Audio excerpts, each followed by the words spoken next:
Imagine being completely normal to being bedridden and not being able to do anything. There is not a word in the dictionary to describe the way that I felt. Hello and welcome to Queen of the Camp. Knowing your worth isn't always natural. Sometimes you have to discover it or build it. And that happens through challenge, through setbacks, through moments that force you to decide how you're going to believe in yourself, what your value is, and how you're going to get through something. Sometimes the hardest battles, they're not the ones that people see, they're the invisible ones. And today, our guest had to face exactly that, an invisible battle. What started as a normal childhood, school, sports, life, everything as it should be, quickly changed when a 13-year-old was hit with back-to-back-to-back viruses that changed her life. So today, our guest, Madeline Cueva, who's 18 and about to graduate high school, she is here to share her story of what she has done to help herself on her path to health and to empower herself to continue chasing her dreams even through difficult times. My hope is that something in her story and in the blueprint that she has built for success can help others with POTS, as well as help those who don't have POTS, but need the reminder that even in difficult times, you can find your own inspiration and you can find light and encouragement and motivation within yourself for success, even if that means changing your path just a little bit. Madeline Cueva, welcome to Queen of the Camp. I'm so excited to be here. And we're happy to have you here. We're excited to learn about your 9-step program that you created for yourself and that's helping you with your success. Tell us a little bit about, the symptoms that you have and kind of what things that you go through on a regular. So it ranges. Everybody has different symptoms. But for me, I struggle the most with tachycardia, syncope, convulsion, like syncope, really high and low blood pressure, depending on if I'm sitting or standing, headaches, I can't regulate my body temperature, et cetera, et cetera. But those are probably the worst ones. So what was it like? Just give us a quick, that 14-year-old girl that realizes this isn't going away. So how did that feel compared to now where you're at today? Well, imagine being completely normal to being bedridden and not being able to do anything. There is not a word in the dictionary to describe the way that I felt. But the one thing that people do not tell you about chronic illnesses is the loneliness, especially in the beginning. Because, especially with an invisible illness, because people can't see what's going on inside of your body. So it gets really lonely because people are like, oh, well, she's faking it. It's not a real thing. I can't see it. And when you're not going to school, you have no socialization. I was so tired that I couldn't see my friends. I was in bed almost all day, every day, got up to use the bathroom. But it's just such a lonely feeling for someone, especially that young, to go from seeing their friends every day, going to school, doing things at the mall, to being in bed all the time, not leaving the house because I was so sick. You've always been artistic, but you've put a lot more into your art. And also on some of the times where you were feeling misunderstood, you expressed that in art. Yeah. And I particularly love some of the art that you had during those times. She had drawn a ghost that was hooked up to an IV walking. She was drawing what it feels like to be misunderstood. To feel invisible. When you think about, the one thing that people probably misunderstand about autoimmunes and POTS, would you think it's just the part that it doesn't look like anything, but it really is? Or what would you say is the most misunderstood thing of POTS? Because there's a lot of people, we're hearing more and more about POTS. Yeah. And you yourself, I know for a fact, have had people tell you it's in your head. Yeah. So what do you think is probably that something that everyone else is going through like that? That's a hard question, but I do like this question. I think it's really different for everybody because no person will have POTS the same way. I mean, sure, they'll have a couple of symptoms that present, but it affects everybody differently. So for me, I would say what's the most misunderstood thing about it is one, what you said with people not understanding, but two is not knowing like it's like I feel so misunderstood with in myself because it's like how come I feel good on some days and then other days it feels like I can't move.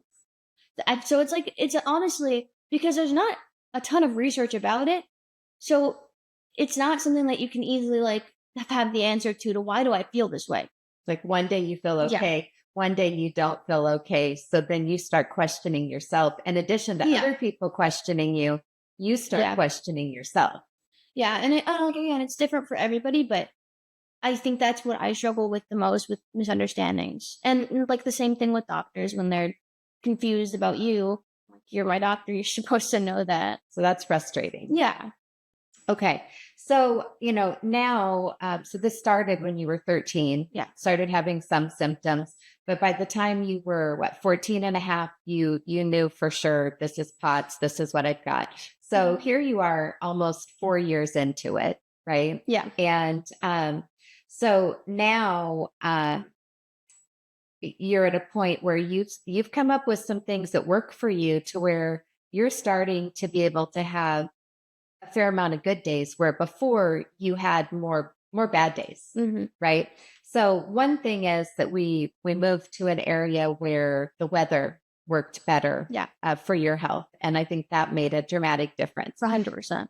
But then what I started noticing is that your attitude started changing, and this isn't something as a parent that that we could, your dad or I could give you, Yeah. right? This is something that had to come from you as a person. And that's why this is so powerful because this is your recipe for success. So my step one is to stop pitying yourself because once you stop feeling bad about yourself, which is a very hard thing to do, I will admit it's a lot easier said than done. Because when you're sick and you're like, oh well, I can't do anything. I'm sick. There is so much more to me than just an illness. Like I am so many other things. I'm a painter. I'm a singer. Like I can do a whole array of things, and put myself in a box of sick. I think once you throw that away and start thinking like no one's gonna save me, only I can save myself. I need to stop feeling sorry for myself because no one's gonna come and baby me. Then it gives you kind of a better sense of self. Step number two is to eat better. Whatever you put in your body will give you energy.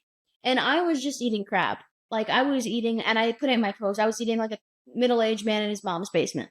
Like cookies, chips, like Baja Blast, I literally Taco Bell. And I love Taco Bell. I'm not dissing on Taco Bell. But I'm saying it's like when you only eat junk food every single day, it's not going to help you get better physically. It was very hard for me to eat. So whenever something sounded good, I would just be like, all right, Doritos, cool.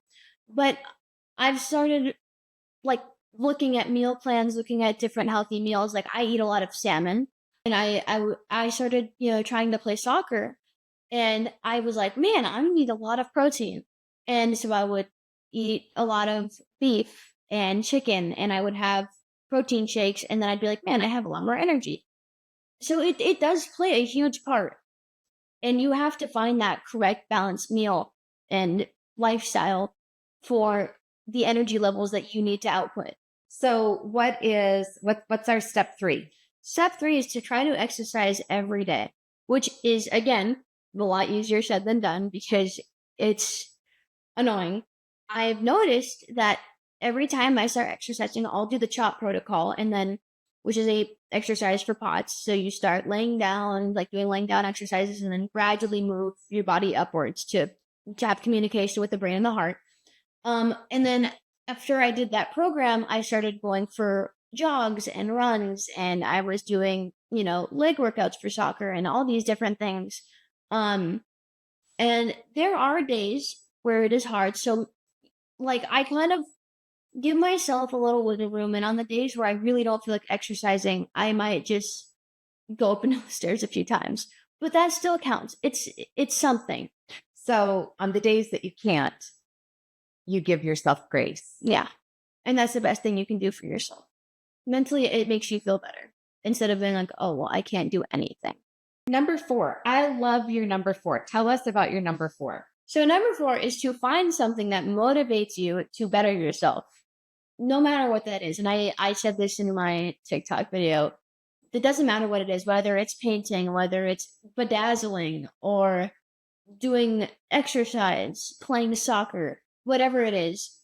That one thing that motivates you to get out of bed, to better yourself, to get up and get ready, is something that you need to learn how to incorporate in your life.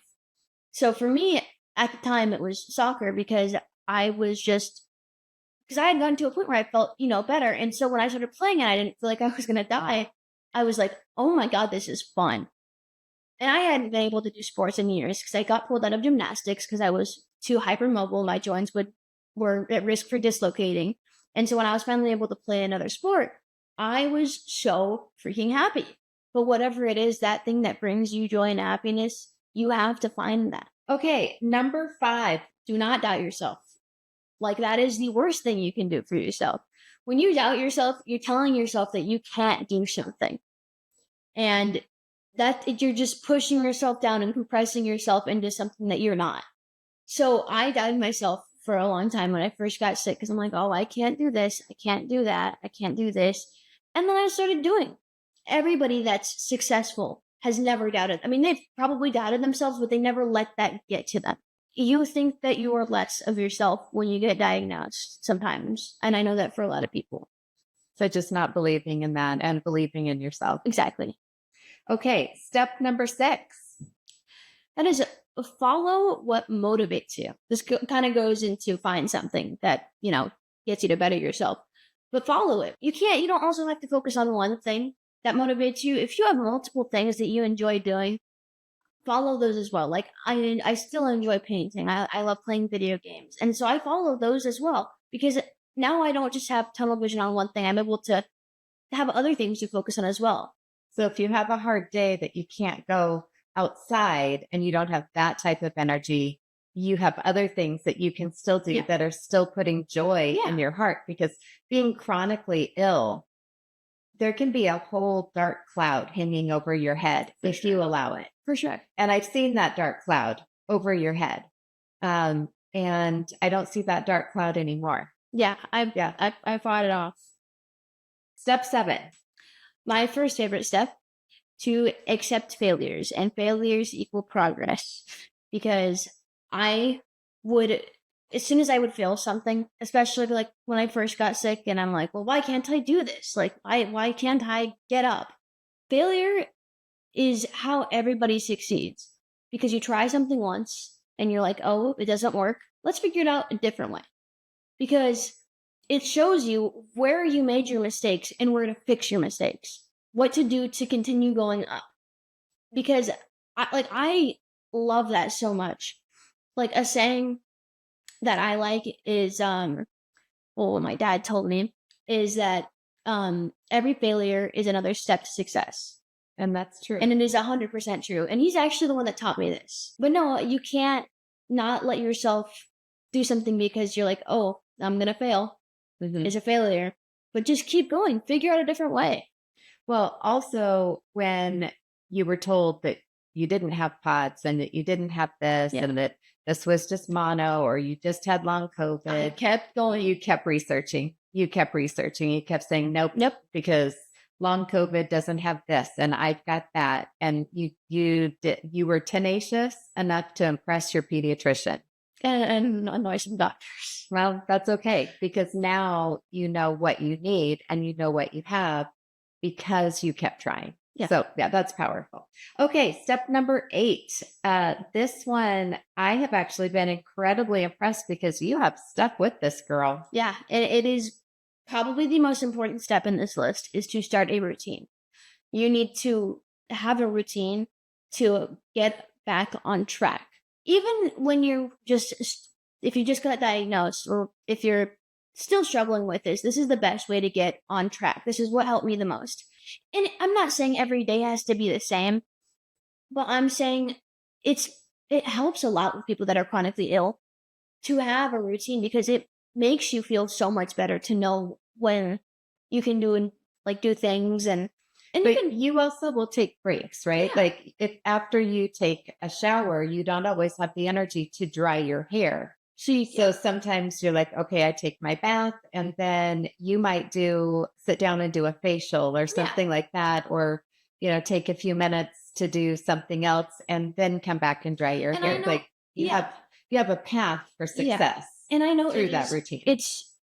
I know, and I know this from this experience again. It can be very hard to take care of yourself when you're sick. So it's just about, like, the routine is about yourself. You need it to revolve around yourself, because then you'll know when is the best time to do certain things. And I think that's what helped me start the most. That's the thing that, it's like pushes you towards success.